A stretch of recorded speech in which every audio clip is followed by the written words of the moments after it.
Assalamualaikum warahmatullahi wabarakatuh. Perkenalkan, nama saya Nadia Hanifa, NPM 10050016199 dari Fakultas Psikologi Universitas Islam Bandung. Di sini saya akan menjelaskan hasil penelitian saya yang berjudul Hubungan Stres Akademik dengan Adiksi Smartphone pada Mahasiswa di Kota Bandung. Latar belakang masalah penelitian saya yaitu di mana saat ini penggunaan smartphone sudah menjadi suatu kebiasaan bagi kehidupan di masyarakat, terutama masyarakat Indonesia. Smartphone dapat menjadi alat komunikasi, hiburan, sebagai sarana informasi, dan sebagai alat penyimpanan data. Hal tersebut menyebabkan adanya perubahan besar dalam kehidupan sehari-hari individu termasuk pada mahasiswa. Perubahan yang didapatkan ini dapat menimbulkan dampak yang positif dan juga dampak yang negatif yang dapat mempengaruhi perkembangan pada mahasiswa. Dalam penelitian Biang Endleng menjelaskan dalam penelitiannya bahwa smartphone sangat menarik dan dapat menarik individu menjadi adiksi. Selain itu juga, penelitian yang dilakukan oleh Al-Joma et al. Di Saudi Arabia menjelaskan bahwa penggunaan smartphone dengan durasi lebih dari 4 jam dalam satu hari dapat memperparah kecenderungan adiksi. Mahasiswa biasanya memakai smartphone untuk mendapatkan informasi dan komunikasi selama kegiatan belajar dan mengajar, di mana penggunaan internet adalah sebagai media pembelajaran bagi mahasiswa, maka dari itu penggunaan smartphone mempermudah dalam akses internet. Menurut penelitian CIU, awal terjadinya adiksi smartphone adalah stres dan kurangnya kontrol diri akan adiksi pada smartphone, di mana membuat individu menjadi ketagihan pada smartphone. Selain itu juga, menurut Derson et al., penggunaan smartphone yang dilakukan mahasiswa adalah suatu bentuk dari pengalihan munculnya stres, termasuk stresor dari kegiatan akademiknya. Maka smartphone memiliki fungsi untuk memunculkan kebahagiaan dan menghilangkan stres untuk sementara waktu. Mahasiswa yang mengalami stres akademik disebabkan oleh berbagai faktor, diantaranya banyaknya tugas, kurang jelasnya tugas yang diberikan, kondisi yang monoton, kebisingan, kurangnya adanya kontrol, tidak dihargai, diacuhkan, kondisi yang membahayakan, situasi kehilangan, kesempatan aturan yang membuat bingung, bertentangan tuntutan dengan batas waktu pengumpulan tugas. Sejalan dengan penelitian Karif dan Heyman menyebutkan bahwa yang menimbulkan stres akademik yaitu tekanan untuk memperoleh prestasi, cemas dalam menghadapi waktu ujian, lama belajar, banyaknya tugas kuliah yang harus selesai, memperoleh hasil nilai yang tidak bagus, dan keputusan dalam memilih karir dan time manajemennya. Nah, dalam menggunakan smartphone, mahasiswa berusaha untuk mengontrol stres akademik yang dialaminya. Beberapa mahasiswa menggunakan smartphone untuk melupakan beban stres yang diakibatkan oleh kegiatan perkuliahan di kampus.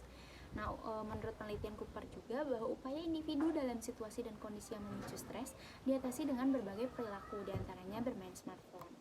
Lalu, identifikasi masalah dan penelitian saya terbagi menjadi 3. Yang pertama, bagaimana gambaran stres akademik pada mahasiswa di Kota Bandung. Yang kedua, bagaimana gambaran adiksi smartphone pada mahasiswa di Kota Bandung.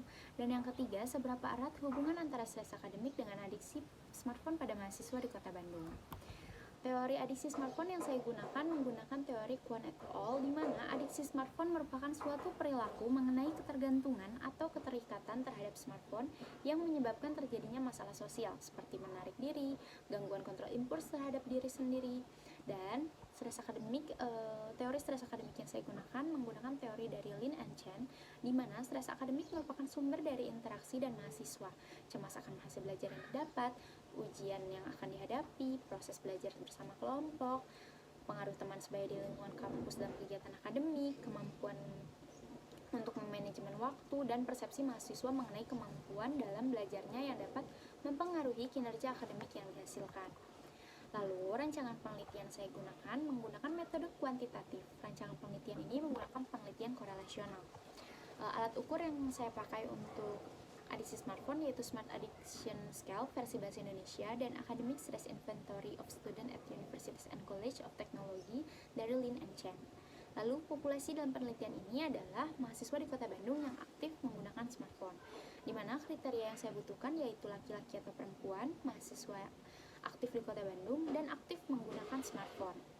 Analisis data kuantitatif yang diperoleh akan dianalisis menggunakan teknik analisis data statistik non-parametris, yaitu korelasi Rand-Sperman dengan bantuan SPSS version 25.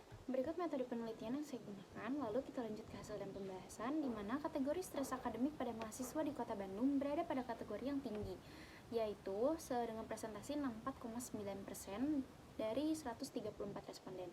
Dan kategori adiksi smartphone berada pada kategori yang tinggi juga dengan persentase 65,7% dari 134 responden. Nah, hasil uji korelasi stres akademik dengan adiksi smartphone memiliki nilai signifikansi yaitu 0,000 yang hasilnya kurang dari 0,05. Maka dapat disimpulkan terdapat hubungan yang signifikan antara stres akademik dan adiksi smartphone. Selanjutnya diketahui koefisien korelasinya sebesar 0,719 yang artinya memiliki hubungan yang korelasi yang kuat dan bernilai positif, sehingga dapat dikatakan searah dan dapat disimpulkan maka semakin tinggi stres akademik, maka semakin meningkat pula adiksi smartphone pada mahasiswa di Kota Bandung. Lalu kesimpulan dalam penelitian saya, stres akademik yang dimiliki mahasiswa di Kota Bandung berada pada kategori yang tinggi dan adiksi smartphone yang dimiliki mahasiswa di Kota Bandung berada pada kategori yang tinggi. Hasil menunjukkan bahwa adanya hubungan yang signifikan antara stres akademik dan adiksi smartphone. Dengan nilai koefisien korelasi sebesar 0,719, hal ini menunjukkan adanya hubungan yang bersifat positif dengan kekuatan yang sangat kuat. Saran bagi mahasiswa Kota Bandung sangat rentan mengalami stres akademik karena berbagai tuntutan dalam kegiatan akademiknya. Saat ini, smartphone memang menjadi sebuah sarana hiburan untuk mengurangi perasaan negatif, namun dengan penggunaan yang terkontrol dengan kesadaran agar tidak menjadi adiksi atau kecanduan. Lalu, saran bagi universitas dapat melibatkan mahasiswa dalam kegiatan yang dilakukan di lingkungan perkuliahan agar mahasiswa dapat aktif di lingkungan perkuliahan. Saran untuk peneliti selanjutnya, jika ingin meneliti variabel yang sama dengan penelitian ini, maka peneliti sarankan agar dapat menggunakan variabel lain seperti loneliness, yang nantinya akan dihubungkan dengan adiksi smartphone untuk melihat korelasi dari variabel lain selain stres akademik. Sekian dari presentasi saya, terima kasih atas perhatiannya. Wassalamualaikum warahmatullahi wabarakatuh.